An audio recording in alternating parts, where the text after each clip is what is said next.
I'll probably just leave it on. Okay. Hi, everybody. We're just going to go ahead and, before we get started, do a sound check and make sure that everybody can see the PowerPoint that we have. If you can just go ahead in the Q&A, say yes, that you can hear us and that you can see the PowerPoint, the screen. Okay, perfect. And then Vanessa, if you want to go ahead and, yeah, that's perfect. Okay. Okay, well, it's 2 o'clock, so we're going to go ahead and get started. Thank you, everybody, for being here today. Vanessa, if you want to go ahead and hit record, that's perfect. So we're going to get started. So my name is Rachel Rigoli. I'm an advisor in the study. Oops, sorry. My name is Rachel Rigoli. I'm an advisor in the Study Abroad office. And in our office, we do advising by portfolio, country portfolio, but we also do advising by discipline. So I am the biology advisor in the office. So after the webinar, if you have any questions about getting started for studying abroad as a biology major, certainly reach out to me and I'm here to help you. And then I'm joined by my colleague, Vanessa, who I'll let her introduce herself. Hi, welcome everybody. Thanks for joining us. My name is Vanessa Boer, and I'm an advisor within the Biological Sciences Division. I am here to give you a little bit more information about how studying abroad could potentially apply towards your biology major. I have been a biology advisor for almost 6 years, and there are actually 5 full-time advisors. So I do encourage you to also visit the biology website, which is biology.ucsd.edu, to get a little bit more information about advising and how you could contact us. So I just actually have a quick question before I move forward. Vanessa, do you see my video? Is it on? I do see your video. Okay, perfect. Great. Thank you. Okay, I just want to let everybody know that this is recorded. So if you need to leave the webinar early, or if you missed something and you want to go back and look at the recording, we will post this on the Study Abroad UC San Diego YouTube page. It will take us a couple days to get it live, but it will be there in the next few days.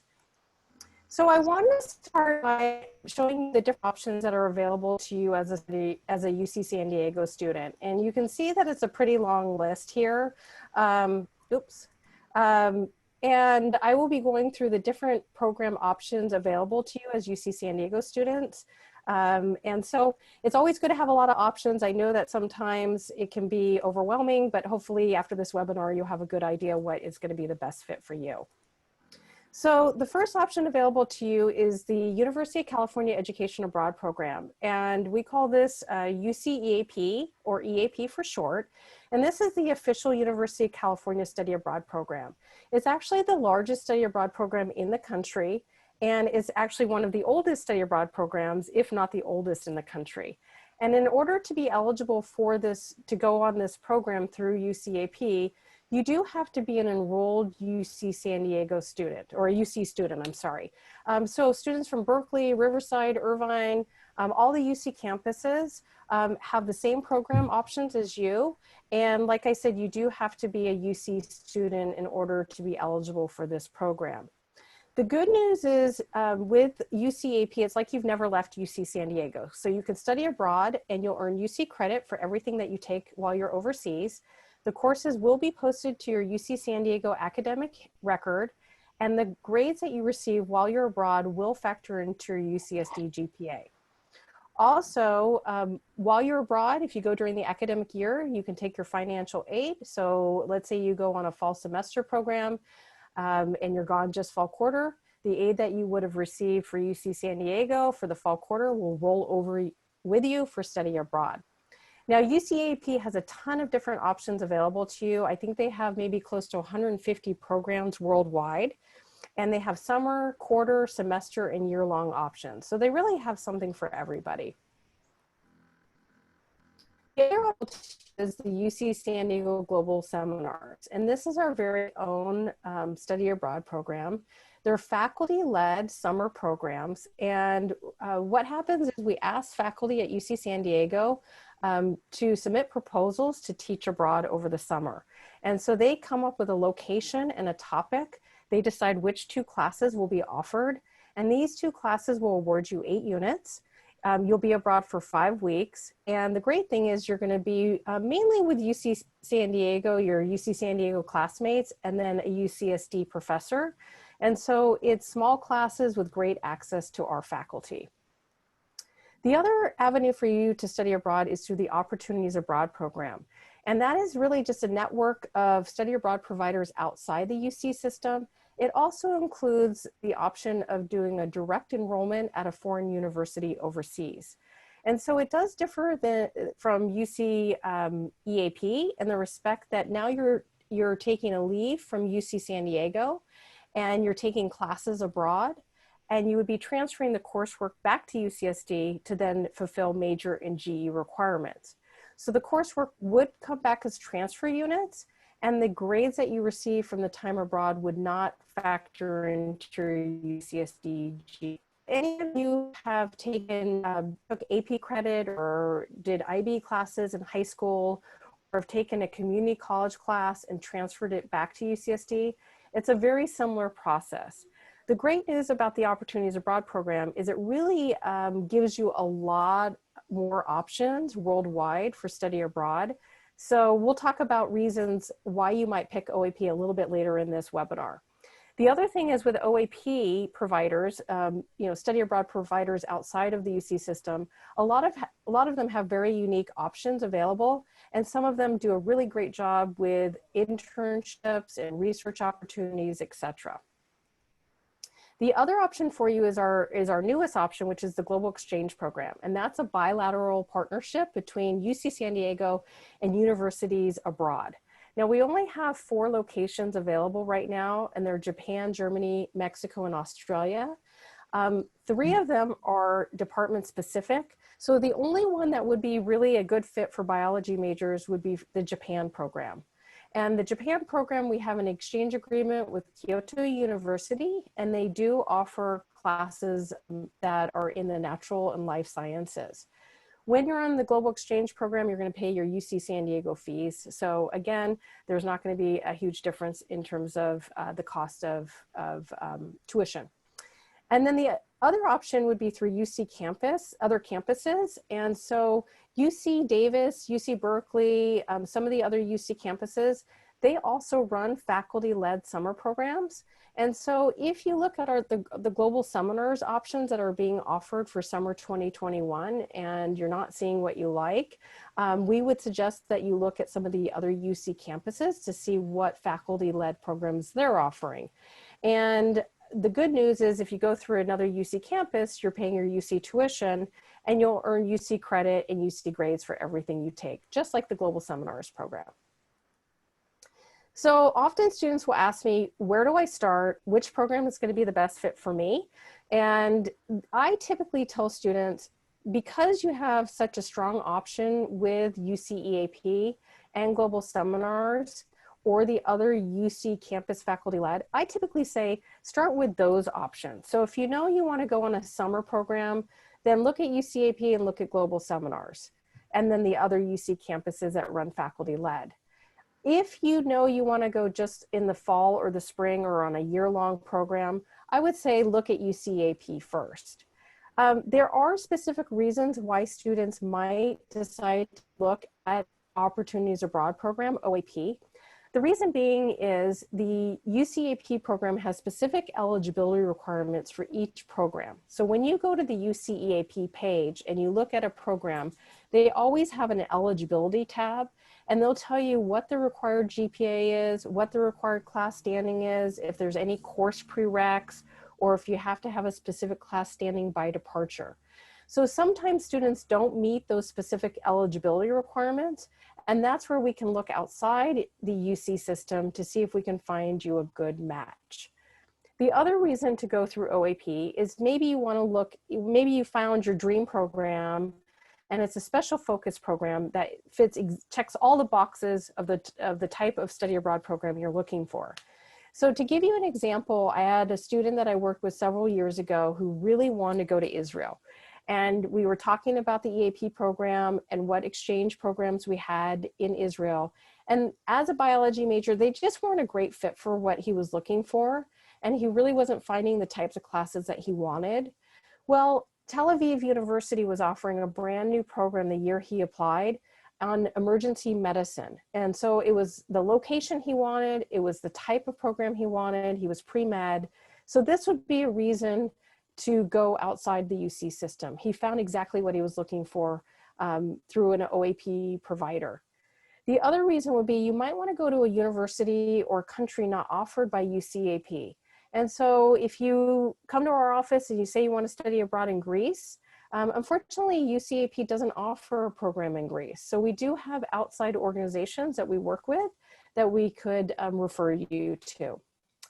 The last reason, and this is probably the most common reason that our students will pick OAP over global seminars or UCEAP, would be if you're an out-of-state or international student and you want to go during the academic year. When you go through UCAP and you want to go on a fall or spring or year option, you will be paying your non-resident tuition to the University of California. If you were to go outside the UC system, you're now paying your fees directly to the outside study abroad program or to the foreign university that you've enrolled to. So this will typically save international and out-of-state students money. Just taking a step back with UCAP and global seminars and other UC faculty-led programs, during the summer, they don't charge that extra non-resident tuition. So those would be viable options if you want to look at a summer program. So financing your study abroad, this is usually the biggest concern for our students is how are they going to pay for study abroad? And we want study abroad to be accessible to all students. And so the good news is that if you have financial aid, if you're going on an academic credit bearing program, then you can roll your financial aid for your time abroad. Now, summer aid does work a little bit different. And the reason being is summer at UCSD is considered a fourth quarter. So the way your financial aid would work is we're going to look at what aid you have left over from that academic year. So let's say you want to go summer 2021. We'll look at your financial aid from your 2020 to 2021 financial aid package. If you still have some loan money left over, if you have some grants left over, that can be rolled over to your summer aid. Also, there is a separate summer financial aid award, and you apply for it through the financial aid office. In the past, they've given, I think, about $2,000 for students to attend summer school or for study abroad. And then the other good news is we have a lot of scholarships for study abroad. And these are scholarships through our office, there's national scholarships, and these are scholarships that would not be available to you otherwise. And I've had students get quite a bit of scholarship money for their time abroad. So I encourage all students to look at our website. We do have a scholarships page, we have a database, we have a handout. So certainly take a look at that.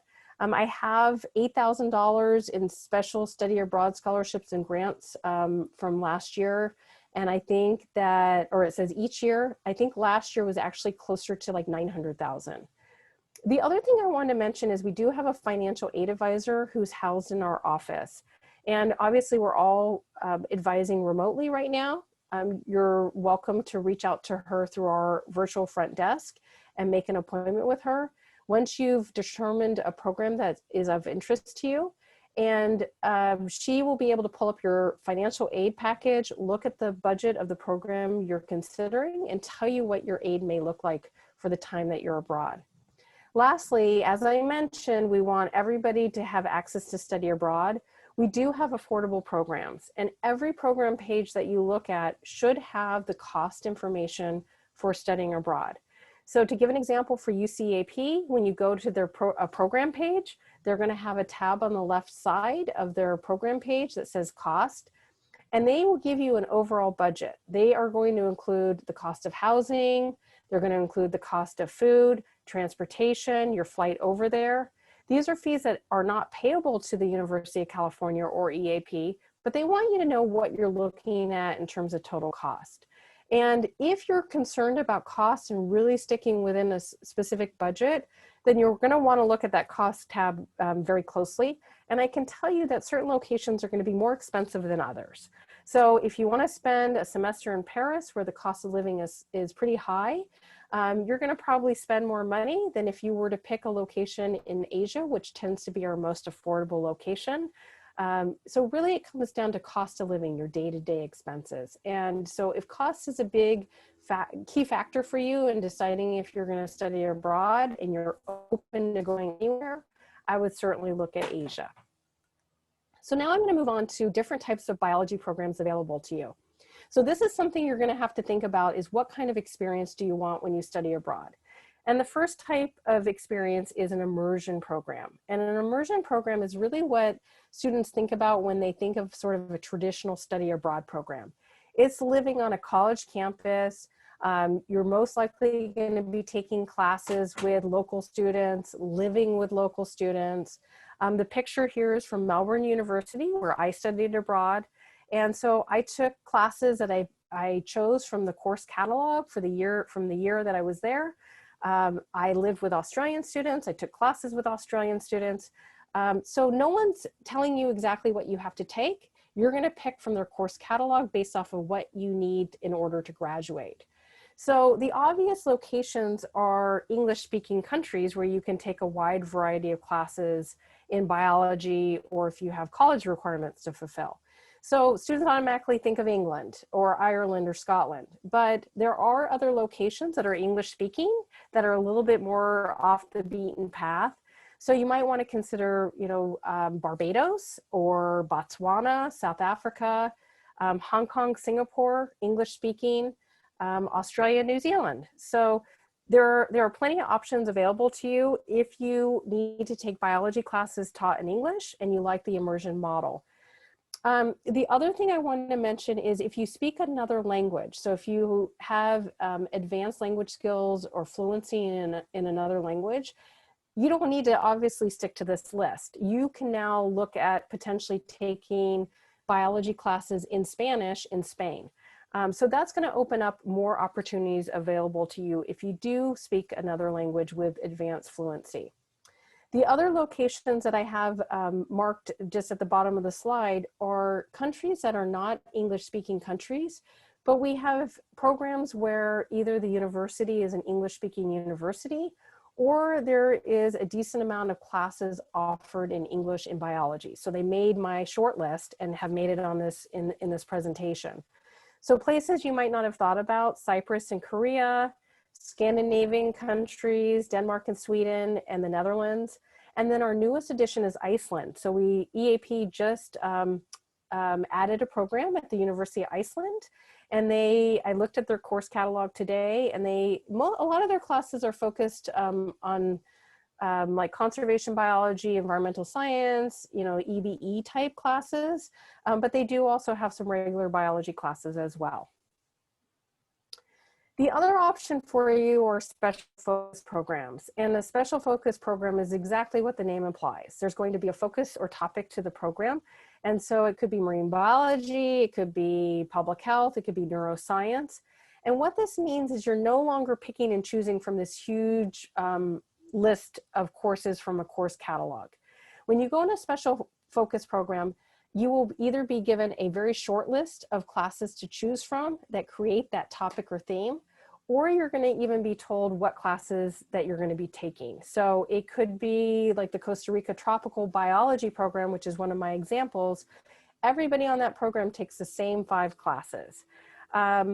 So it comprises a topic or theme, like I said, a few other examples. The Thailand summer program that we offer through UCAP is focused on global public health, and everybody also takes the same classes.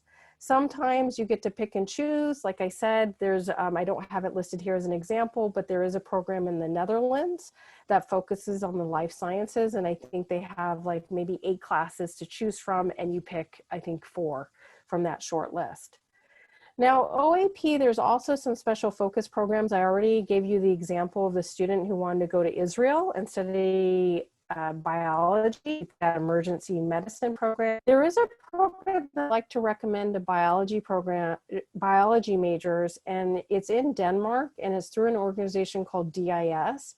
And they have a neuroscience program, but they also have a really cool medical practices and policies program. So if you're pre-med and thinking of, you know, planning on applying to medical or you know, physical therapy or whatever, this might be a program that interests you. The cool thing about this program is you take classes that focus on medical practices and policy, but they also include field trips. So you can visit hospitals, you can visit regional healthcare centers, and you'll learn a lot about socialized medicine. A program that I like to recommend to students who are biology majors is the School for International Training. And they tend to have programs offered in developing countries, and they have a lot of options that focus on global health, public health, and then they have programs that where you can study traditional medicine in that location. So I know they have one in India and China as well. So in terms of special focus, I also want to highlight that UCAP does offer the opportunity just to wipe out your Physics 1 series or the Organic Chemistry series over the summer. And you would take the full year of physics or the full year of organic chemistry. You would get 12 UC units. It would be an 8-week program, and it includes the labs. It's been pre-approved by the physics department to count for your Physics 1, and chemistry has pre-approved the OChem series.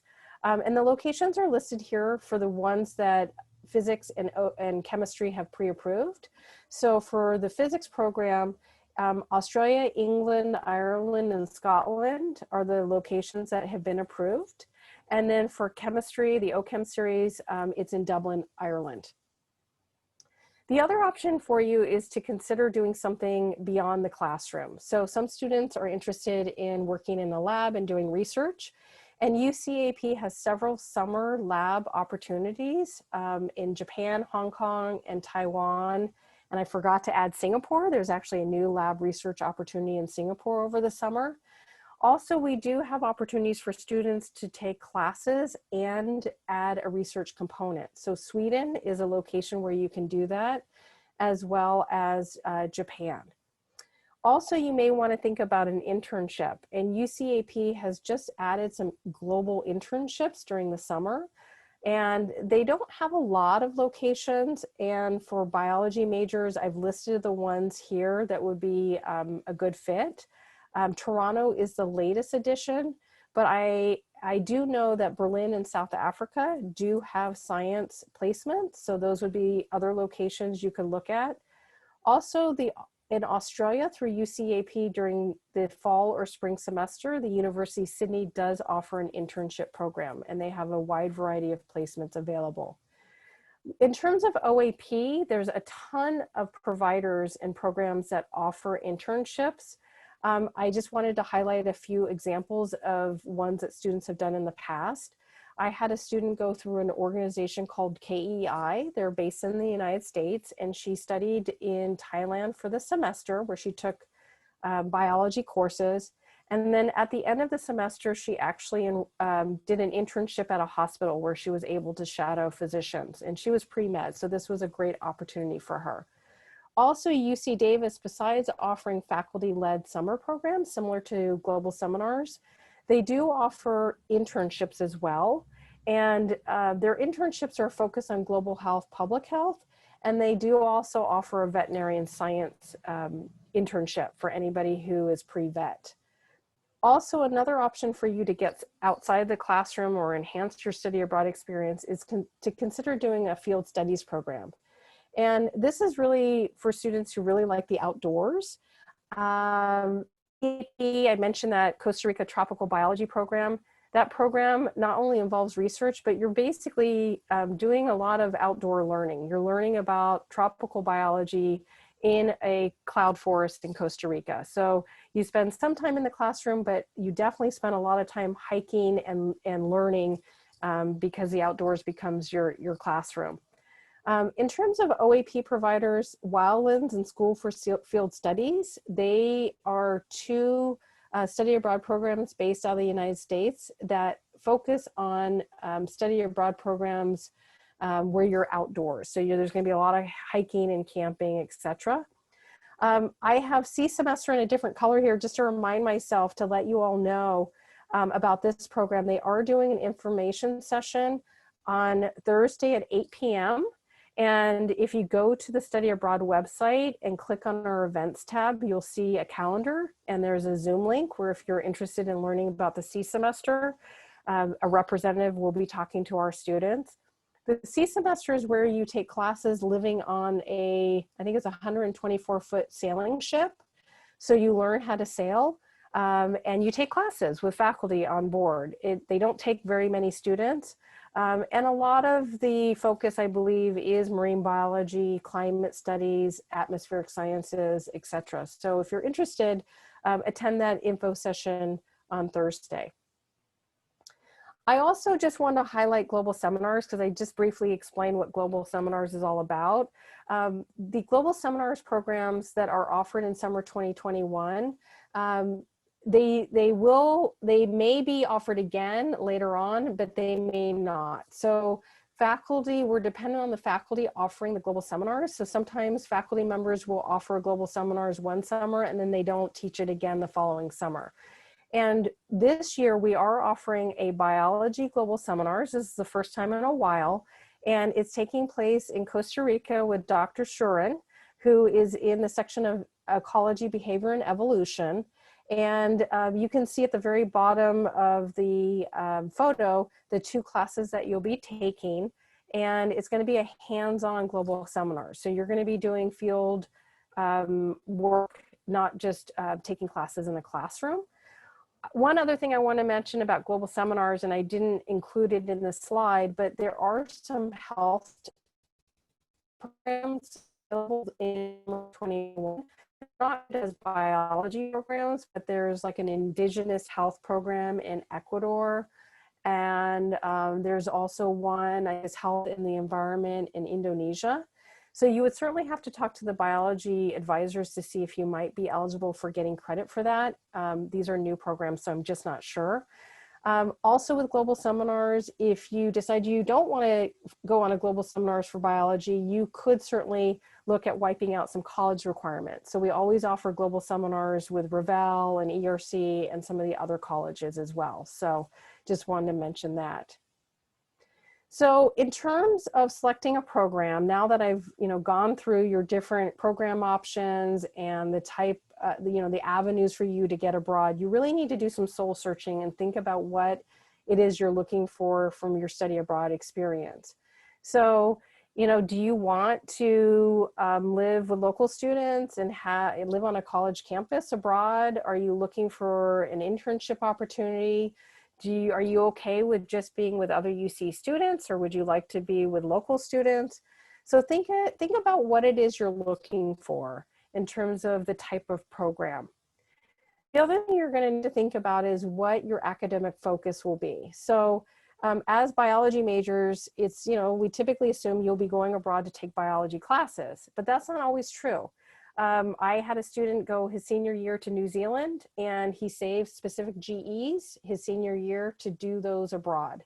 And so you can do a full load of biology, you can do a combination of college requirements in biology, or you could do all college requirements. It just depends on how you plan it out. Also, maybe you're in one of the colleges that requires that you study another language and you want to go abroad to study, to wipe out that requirement and to study another language. The other thing to think about is location. So are you comfortable going to a location that where they don't speak English, on the streets? What about weather? I've had students tell me they cannot handle the cold. They don't want to go somewhere cold. So obviously if you came to me, I would say, Sweden is not going to be a great fit for you, or Iceland. Some students prefer cold locations. So think about it, what it is that's going to make you happy on a day-to-day basis. And also, do you want sort of the countryside? Do you want big city? So these are all questions you're going to need to ask yourself. So when you do come in and meet with an advisor, we're going to be able to, help you narrow down maybe what the best fit is for you. Timing and duration, look at your 2-year or your 4-year plan. Can you study abroad during the academic year? Can you go abroad on a fall semester program and be away fall quarter from UCSD? Or do you want to stick to just the summer option?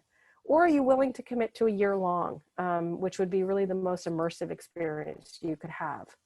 And then lastly, I know we talked about cost. So if cost is an important issue for you, then you certainly are going to want to take a look at the budget for that program before you commit. The last thing I want to mention before I turn it over to Vanessa is we do have our Study Abroad Fair coming up. In normal times, it's a one-day in-person fair in the ballroom at the Price Center. But because of COVID, it's going to be virtual, and we are going to have a ton of different sessions throughout the week. So I ask that you register through our website at studyabroad.ucsd.edu. If you go to our homepage, you're going to see this picture. We're actually going to raffle off Airbnb credits for students that register ahead of time. There's going to be sessions on financial aid, financing your time abroad, scholarships. There's going to be, I think, some sessions about postgraduate opportunities. And then obviously we're going to have a ton of sessions about undergraduate study abroad programs. So my last slide before I turn it over to Vanessa is what to do next. So I would encourage you to go to our website. Go to our homepage, studyabroad.ucsd.edu, and you can see here's just a little snapshot of, there is a students tab, and then you can expand these drawers where you can look at the UCEAP page, global seminars. Under that drawer, we link to the global seminars website. They have information sessions coming up with the faculty members that are leading these opportunities. So there's a ton of information on our website. So start there to research your program options. If you have any questions, feel free to use the virtual advising system. And then we are available via Zoom to meet with you one-on-one. And so if you have questions about a specific program, or you would like to meet with me to talk about maybe a short list of biology programs, certainly reach out to us through our website. You'll see a virtual front desk and you can make an appointment. So I'm going to now turn it over to Vanessa. And Vanessa, I think you're going to need to let me know when you want me to forward the slides. Yes, I will. And also, can you give me video access? I think you have to turn on your video. Is that what you're talking about? Yeah, I'm pressing the start video and then it just is giving me a disclaimer saying you cannot start your video because the host has stopped it. Oh, okay. I don't,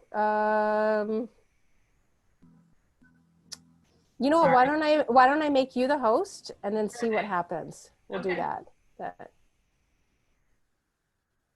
Okay, so I'm going to switch it over to you. Okay, perfect. Thank you. You're welcome. All right, here we go.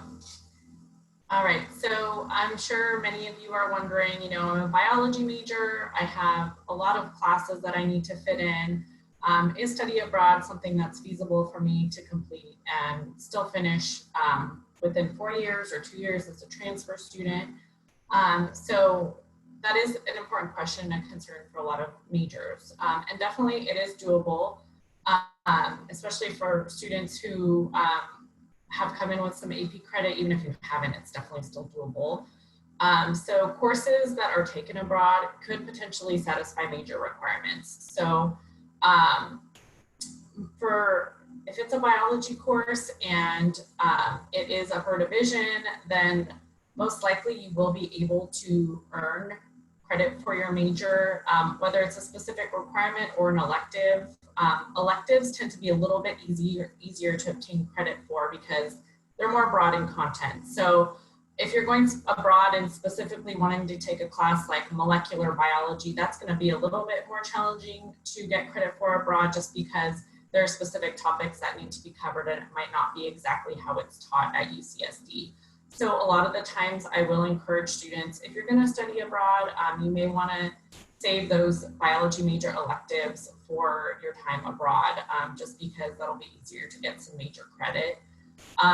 Like I said, it is possible to complete other specific major requirements as well. So if there is, let's say, a human physiology course that is taught at an institution abroad, and you want that reviewed for human physiology at UCSD, that is something that we could have it reviewed for. And as long as the content, there's at least 80% overlap, then you could potentially knock out a specific requirement as well. So kind of the applicability of a course to your program just depends on where you go, the types of courses that you choose to take while you're abroad. And like I said, if you're planning on taking a biology course abroad, then a lot of the times you could get major credit for that. Next slide, please.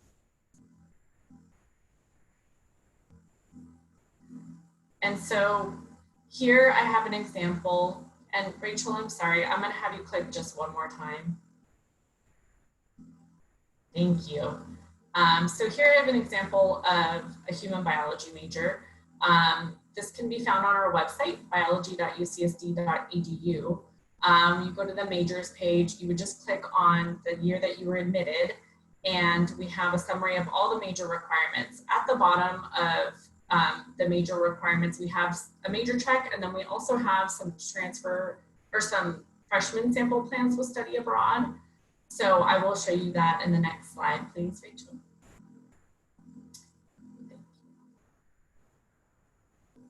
And so here is an example of a four-year plan for a human biology major who is admitted this fall. So as you can see, this has students studying abroad for an entire year. I believe all of our plans have an entire year allotted abroad, which isn't usually typical. I know sometimes that does happen. So we've allotted for even more time abroad. You can see that it's still feasible to finish everything within 4 years. We plotted the coursework abroad in the third year. That tends to be when a lot of students go abroad, but that doesn't mean that you couldn't potentially study abroad in your sophomore year or your senior year. And also for the human biology major, we did, for the sample plan, just plan for the 2 electives taken abroad, just because those are the most broad in nature.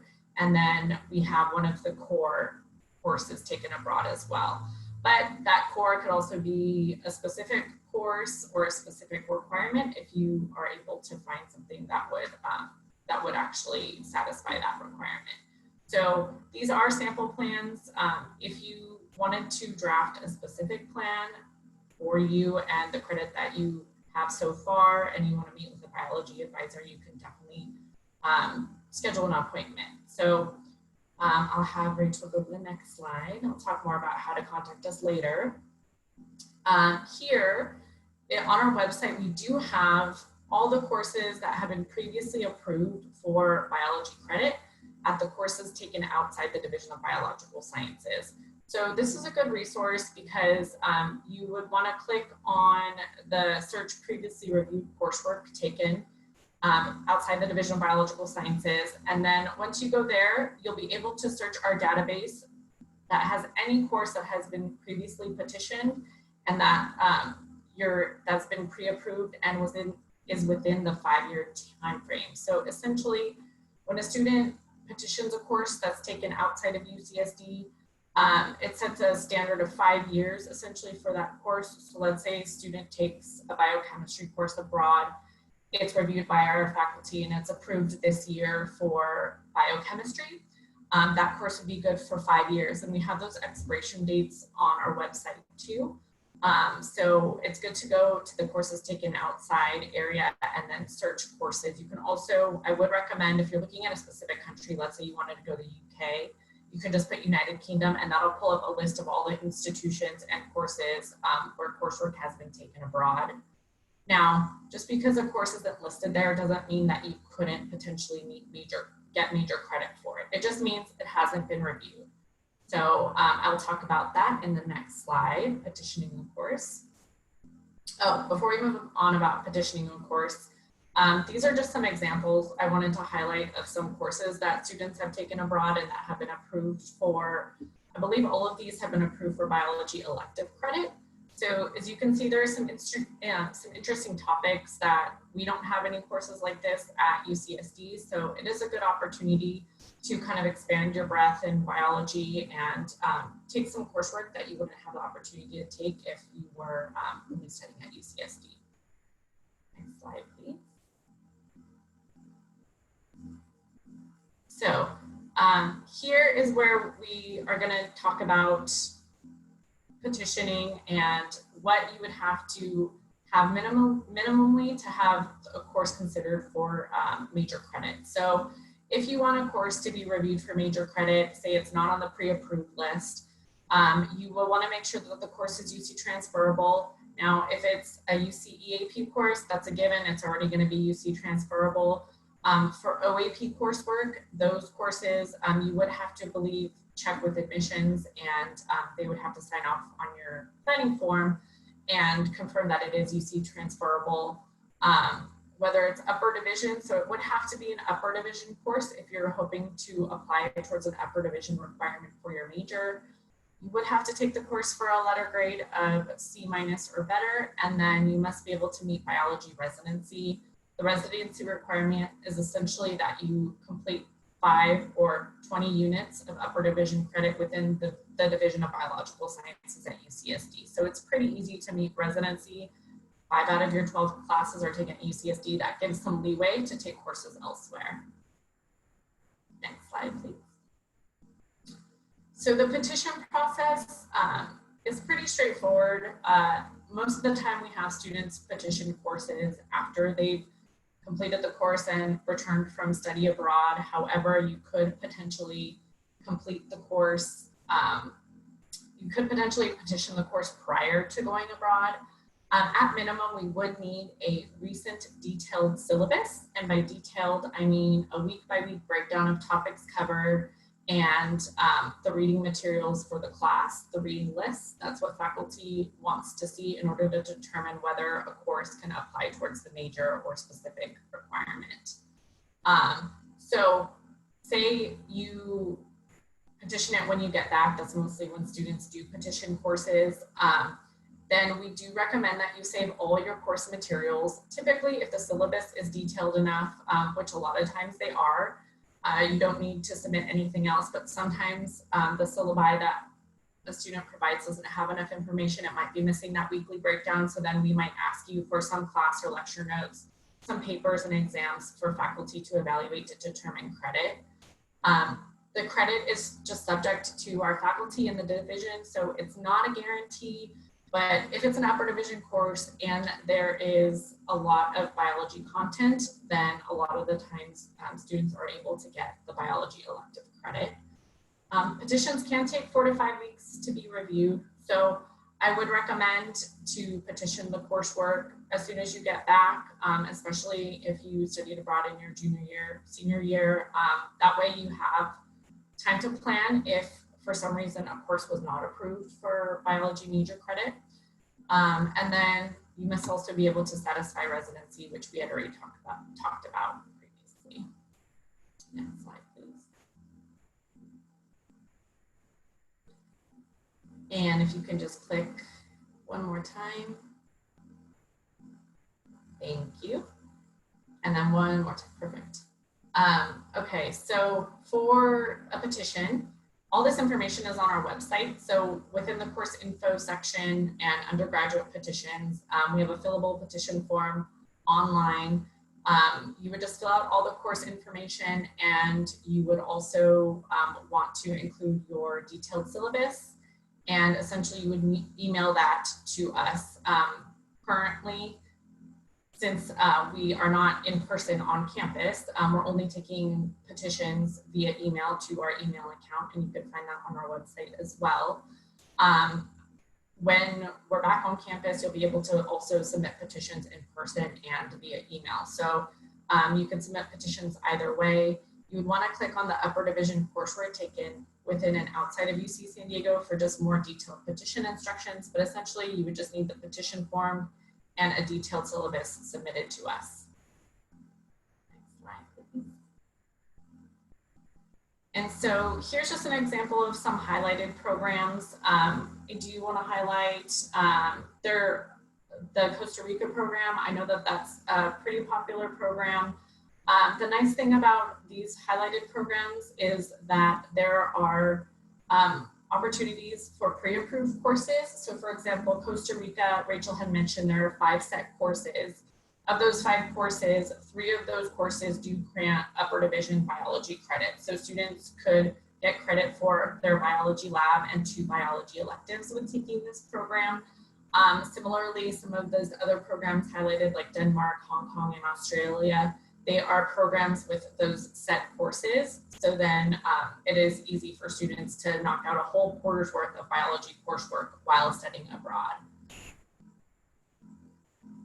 And then if we click through, I think we have a statistic here. So 97% of students who study abroad and want to get major credit do receive major credit. So I do want to just drive home that we do encourage students to study abroad. It's a great opportunity to have a great experience, learn new things, and also still make progress towards completing major requirements. So if you have any questions, please do not hesitate to contact Biology Advising.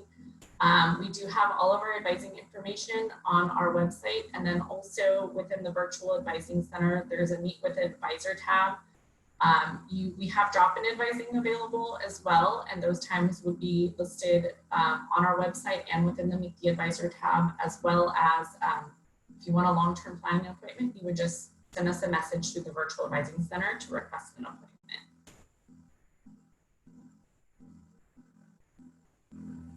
Okay, so it looks like I can't turn my video back on now, Vanessa, because I am not the host, but I can talk without the video on. That's fine too. I just want to let everybody know how to reach out to us since we are remote right now. If you go to our website on the home page, you'll see that we have a Zoom link to our virtual front desk, and we do have the front desk open Monday through Thursday from 9 a.m. to 7 p.m. And the front desk is run by our student assistants, so they can actually answer some basic questions for you besides making appointments. Also, we do have peer advising. We have drop-in advising twice a week. We do have our financial aid advisor who is housed out of the study abroad office, so she is available for one-on-one advising. So I just want to let you know, even though we're not on campus right now, we definitely are available to assist you with your study abroad plans. So I think now the last slide is questions, and I know we got a lot of questions that came in. Vanessa, can you see the Q&A as well? I can, and I actually gave you host ability again. Oh, so okay.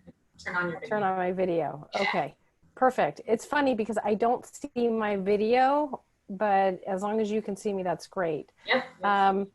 Okay, perfect. So we're gonna go through these one by one, and some of them I think will be for me to answer, and some will be for you, Vanessa. Okay. So the first question was, does this mean international students and out-of-state residents are not eligible for UCAP? I'm guessing that was referring to when I talked about why a student might go on OAP. And no, you are eligible to go on UCAP if you go during the academic year, so the fall, spring, or year-long programs. You're just going to be paying your non-resident tuition during that time. So you are certainly eligible. It's just with students paying non-resident tuition during the school year, a lot of times we recommend that they look at OAP just as a way to save some money. The second question is, will the summer 2021 be likely to run, or are they still up in the air because of the virus? Okay, so I'm going to go ahead and talk about COVID-19 because I know that is on everybody's minds right now. As of right now, UCAP is planning on running spring 2021 programs that start mid-March to early April. So basically spring quarter programs. They plan to make a decision about those programs sometime in December or very early January. So we really are in sort of a wait and see in terms of what's happening around the world with COVID. And so we hope that summer 2021 will run. We're hoping, the further along we get, that there will be therapeutics and a vaccine. And we know that a lot of countries around the world are doing better than the United States in terms of controlling the virus. So I do know that there are some countries that are starting to reopen for foreign students, visitors, etc., with short quarantines, or they have to be tested on arrival. So we're hoping that summer 2021 will run. We're hoping spring 2021 will run. So unfortunately, to give you a definitive answer, I would say at this point, for a program you're interested in, and have a plan B. So that would be my answer for you in terms of COVID. The next question is, I am not eligible for financial aid. Are there any merit-based scholarships that I can apply for? So yes, a lot of the scholarships do require that you be on financial aid, but there are some merit-based scholarships as well. So I would recommend that you go to our website and click on the scholarships tab under students. And we do have a database. You can look at the eligibility requirements in the scholarship database. And then someone also asked about scholarships, if you apply simultaneously or if you wait to apply for scholarships. The typical timeline is that you would apply for your study abroad program, you're accepted into the program, and then you look for scholarships. I mean, you could certainly look at scholarships now to decide if there are scholarships that you're eligible for that you think might help offset the cost, and if that's something that you need to consider in whether you're going to apply. But usually for students leaving in the summer or the fall, you won't apply for scholarships until like March or April. And for UCAP, if you plan to apply for summer or fall programs, applications are typically due in January or February. So the first step is usually to apply for your study abroad program. Then another student asked about special focus programs and if they're only offered during the summer. I'm sorry if I didn't make that clear. They're offered during the school year as well. It just depends on the program. So if you're interested in a special focus program, just look at the locations you're interested in. You'll know if it's a special focus if it tells you in the title, whether it's like, you know, life sciences.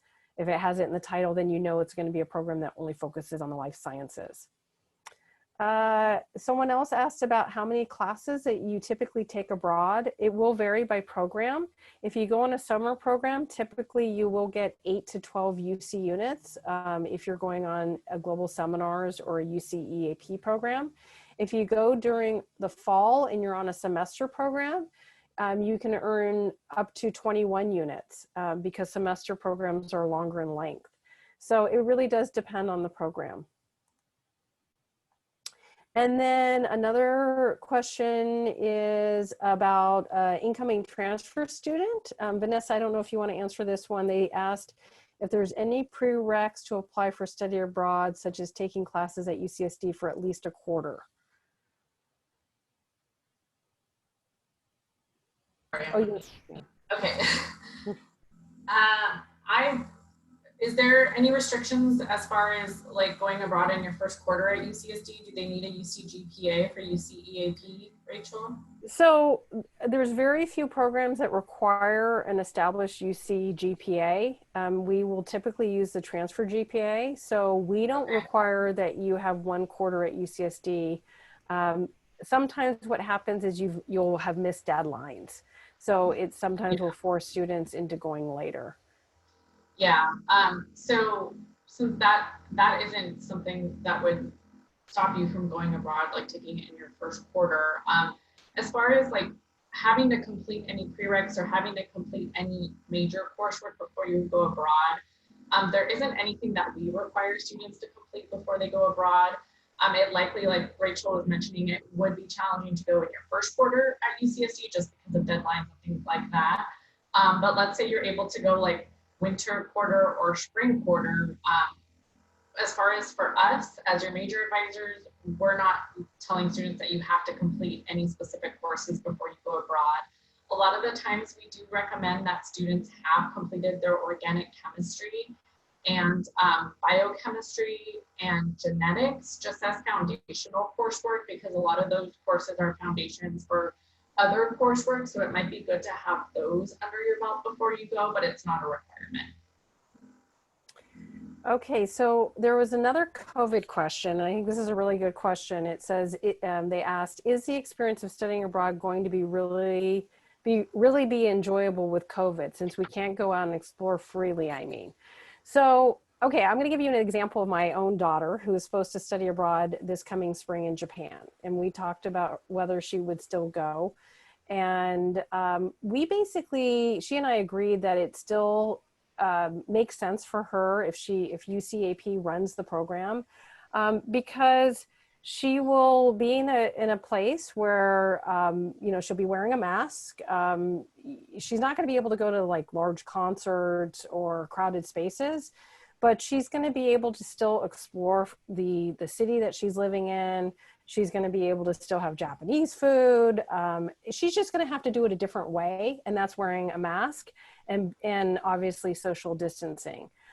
So that's something that's a personal decision. Obviously, I don't think you'd want to study abroad and be in a lockdown where you can't go outside, but I think we're trying to figure out how we can live our lives in a new normal where we still get to go explore, but we're wearing a mask and staying safe. So, but that's something you'll have to decide based off of the location that you're going to. The next question is, will UCAP courses or global seminar courses be valid for graduate school requirements? So I'm guessing this question is related maybe if you're a pre-med, you're applying to medical school. My understanding is like, let's say you take a class that's like functional anatomy and you need that for medical school. My understanding is that it will fulfill those requirements.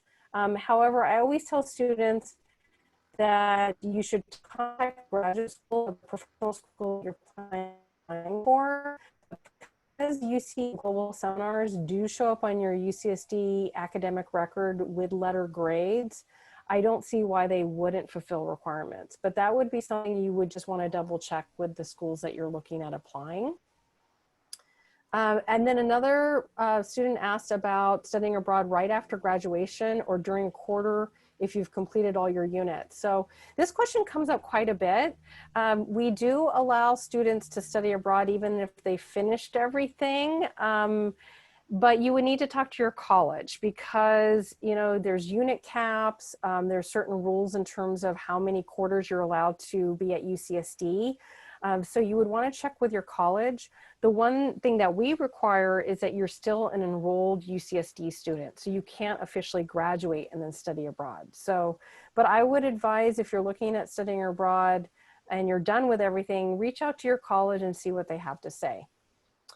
And I wanted to then, just yeah. add one quick thing to that. Another thing you have to consider if you're wanting to study abroad in your last quarter is the time it takes for transcripts to post and being processed for graduation. So if you are going to like a professional school, graduate school, or you have a career opportunity waiting for you that you need to finish within a certain amount of time, it's going to delay processing you for graduation. So that's just something to consider if you're going to study abroad in your last quarter. Yep. And just to add on to that, UCAP can take up to 90 days to post your courses and grades on your UCSD academic record.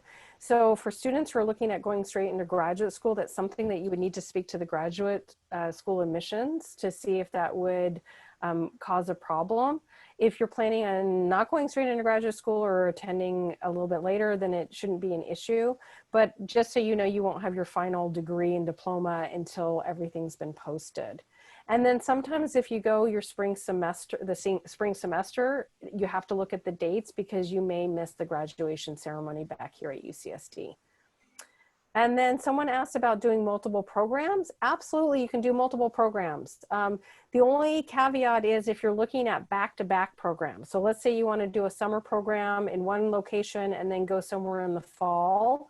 You just need to let us know what your plans are because sometimes it can be an issue in terms of visas. You also need to look at dates to make sure that the dates don't overlap because, you know, we don't allow students to leave early or arrive late. Or if you're not doing back-to-back programs, you want to go maybe your sophomore year in the summer and then you want to go your junior year later on, you absolutely can do that. You just want to plan to make sure that you can still graduate on time. And then another question is about going to multiple countries. Absolutely, you can do that. And then someone else asked about how many units would you recommend taking during a quarter studying abroad? This is actually predetermined for you. So with UCAP, they're going to tell you what the minimum required load is, so to be a full-time student. So you won't have a choice in that. The typical load for a semester program is usually 4 to 5 classes. And we don't, you know, punish you and make you take more classes and units than you would here at UCSD. We do what would be equivalent. So sometimes students say, oh my gosh, I have to take 5 classes. I would never do 5 classes here. Well, on their system, in their system, 5 is a normal full-time load. And then someone asked about the OCHEM series in Ireland for summer 2021. Yes, you can apply for that program as long as COVID, sort of stays back and we can start running these programs again. Then we're planning on offering the OCHEM program in Ireland. So you would apply by the deadline. Can freshmen study abroad during summer 2021? Absolutely, on global seminars or other UC faculty-led programs. What you would need to do is, if you're looking at a UC EAP program, you would have to see if they allow students that are sophomore standing participate, and that would mean you would have to have, Vanessa, is it 48 units for sophomore standing? Sophomore standing would be, yeah, you're right. I think it's 48 units. So it's just it's by departure. So if you came in with units, and then the units that you get your freshman year, if you have sophomore standing, then and if the EAP program says that you need a minimum of sophomore standing, then you would be eligible. Global seminars and other faculty-led summer programs, they take students at any level. Someone asked about biology programs in Spain. I did not mention Spain because typically it is difficult to get biology classes taught in English in Spain. If they do offer them, it's going to be somewhat limited. So I would say if you want to study abroad in Spain, you really want to, if you're a first year, you really want to look at types of courses that they offer and potentially look at taking college requirements instead. Okay, another question is, how long before I plan to study abroad should I start the process? Okay, if you're a first year, I would say start researching your options and looking at the types of courses available in the locations you're interested in. I just gave that example of Spain for the student who was interested in going to Spain. It's difficult to take biology classes in some locations. So if you have a particular country in mind and you really want to go there, you might want to adjust what you plan to take in that location. And then in terms of applying, if you plan to go your junior year, you will apply during your sophomore year. So often our deadlines are 6 months to 9 months in advance. So first year, start looking at the course offerings and the type of programs and try and figure out where you might want to go and plan out your 4 years and when you would go abroad and what types of classes. And if you're second year and you're planning on going your junior year, you certainly want to look at our website and look at the deadlines that are coming up. Okay, another question came in about the UC Davis Study Abroad program for animal science or pre-vets. What you would want to do is go to our homepage, click on students, and click on, I think it's find a program, and then other UC programs. And you will look at the UC Davis page, and they have information about their animal science programs.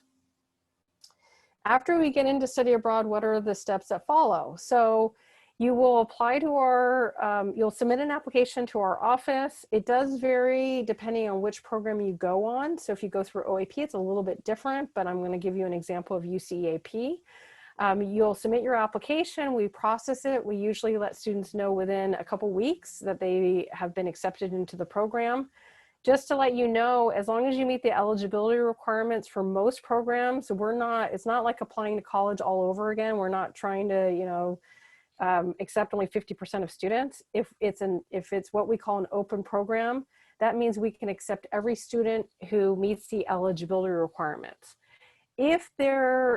Sometimes there are capacity issues for certain programs. So when you've determined the country and program you're interested in, it's not a bad idea to meet with an advisor in our office, and we can certainly tell you if there's a space issue. Once you've been accepted into the program, UCAP will step in. They're going to give you more paperwork to fill out. And then the quarter before departure is when we have orientations. You'll be looking for your airline ticket. And we have a lot of like pre-departure events for our students. Okay, another question came in. A student said, let's say I'm a freshman, but I want to study abroad as a junior or senior standing. Will the study abroad office help us plan out our schedules ahead of time to ensure we can take the right courses at our desired country? So we do ask you to really think about what it is you're looking for, to research your options using the UCAP website, the Global Seminars website. And then once you have narrowed it down to a specific region of the world or locations, then meet with us and we can talk to you about the types of courses that are offered. But if you're looking at trying to plan out what biology classes you might take here at UCSD and which courses you might save for abroad, certainly that would be something that you would speak to the biology advising office about. And Vanessa, I know you showed that 2 and 4 year plan. Do you want to add anything on that? Yeah, I mean, if you wanted to say you're a freshman this year and you want to plot it in your junior year, you can look at our sample plan. So just look at your major and then click on that sample plan. And that has that in your junior year. Or you can also, if you wanted to plan way ahead of time and have a tailored plan for you, definitely request an appointment to meet with an advisor. So if you want to meet with an advisor and schedule an appointment, just send a message requesting an appointment through the Virtual Advising Center to Biology, and then we'll get an appointment scheduled for you. And just to add one thing, if you're thinking about college requirements and your GEs, you could do that through the College Advising Office. So let's say you decide you want to wipe out your language requirement, you could speak with your College Advising Office about taking those classes abroad. Okay, so another question is, are classes taken in the other universities harder? I'm hoping it's manageable so we will have time to explore and enjoy our time. So that's a really difficult question to answer. I would say some universities and programs, the rigor is equivalent to UCSD. Sometimes it's easier than UCSD. Rarely do I have students say, oh my gosh, it was 10 times harder. I mean, sometimes students going on language programs, they find that they spend a lot of time on their homework, and maybe the contact hours for language classes is more intensive. But I would say in general, if you're an A and B student at UCSD, you're going to be an A and B student abroad. If you go on EAP and global seminars, these grades do follow you. They come back to your UCSD GPA. So the key is, having balance, just like you would here at UCSD, that you attend class, you do your homework, but it's not going to be, you're not going to be put in a situation where you're in class from 8 a.m. to 5 p.m. and you don't have any time. It's going to be comparable to your schedule here at UCSD. And just like at UCSD, you have free time to go have fun with friends and socialize. So it's going to be the same thing.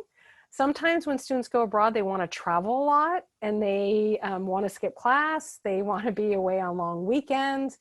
And so just a reminder that, you are a student and you are being graded. So, you need to balance it. Okay, so someone asked about when is the best time to study abroad? Freshman, sophomore, junior, senior year?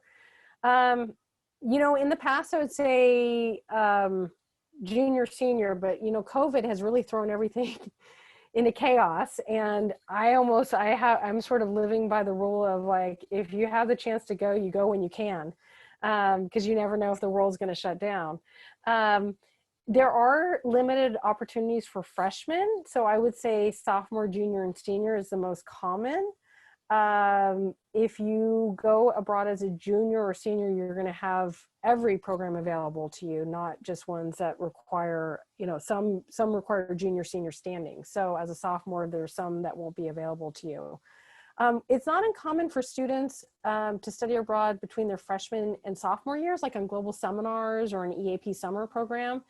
And then they'll study abroad their junior year. So that's something that you can consider. And then, are there any benefits to applying earlier as opposed to later during the application period? I know for summer 2021 programs, most application deadlines are the beginning of January 2021. Should we be applying now?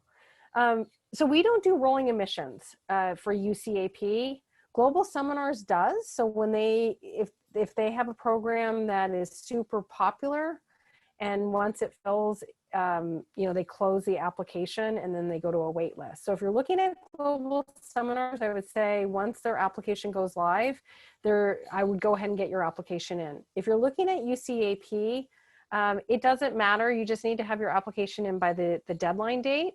The one thing you do need to do is an academic planning form, and that has to be signed off by biology and your college. And that can usually take at least a couple weeks. So you don't want to wait until the day before. But it doesn't benefit you in getting it in right away, because we don't really start processing applications until after the deadline date for EAP programs.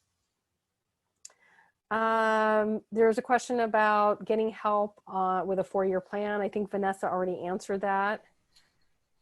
Yeah, yes, okay. just visit the biology website.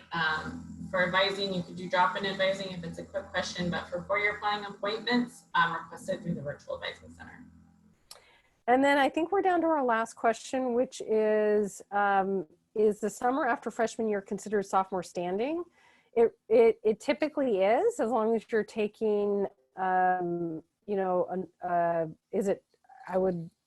would need to take 16 units some quarters. Most students come into UCSD with some credit from AP or IB classes. So I certainly see a decent amount of students who come in as sophomores. So we're just looking for that 48 units by departure. And then someone just asked, do we do the academic planning form before or after we submit our application online? It's actually part of the application process. And if you go to our website, we do have a section called How to Apply. And the academic planning form that I referenced lives in Tritons Abroad, which is one of our application portals. And you need to know which program you're planning on applying for in order to start an application. So if you're just starting out, you're going to have to do some research. But if you know where you want to go, you can go ahead and go into Tritons Abroad, start your application, and you will see the academic planning form. It's a fillable PDF, and because offices are remote right now, you'll want to go to the biology department's website to look to see how they want you to submit that form. And you will want to have course descriptions to include when you submit that form so they can review them. And the same goes with the college. So if you're planning, whatever classes you're planning on taking, you'll list those and you'll attach course descriptions or syllabi for the advisors to look at. I'll just tag on to that. For the course descriptions, that wouldn't be enough to actually let you know what type of credit you're going to get. So we would need to see like detailed syllabi if you're going to try to petition beforehand, but we would definitely let you know once you submit your paperwork. We don't require that you provide the course description to have your academic planning form signed off. So you can just post courses if you want and then send that via email, and then we can have a conversation with you about petitioning as well. And then there's one last question, and I'm not sure how to answer this, Vanessa. Someone asked, would it be possible to knock out multiple UC courses with a single course abroad? Since you mentioned courses abroad may be broader.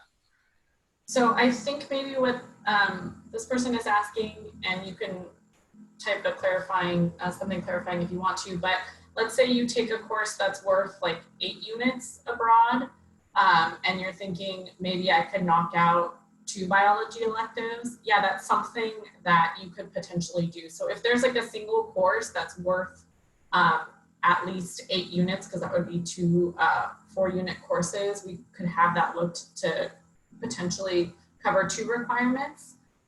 So that I think might be what you were asking. We have a few, I've even seen some courses worth like 12 units that transfer over from abroad. And so then there's opportunity for maybe getting 3 courses knocked out. So it kind of just depends on the content of the course. So I think that's all the questions. So I appreciate everybody attending today. Thank you. I know it's not easy to be on Zoom all the time, so we appreciate your participation. Just know that the Study Abroad office is available, helping students through Zoom, and Vanessa and her team is available for you as well to help you with, you know, the planning process for studying abroad, as well as the application process. So stay safe, everybody. Thank you so much for being here today, and we'll be seeing you soon. Thank you for attending. Have a good day, everybody.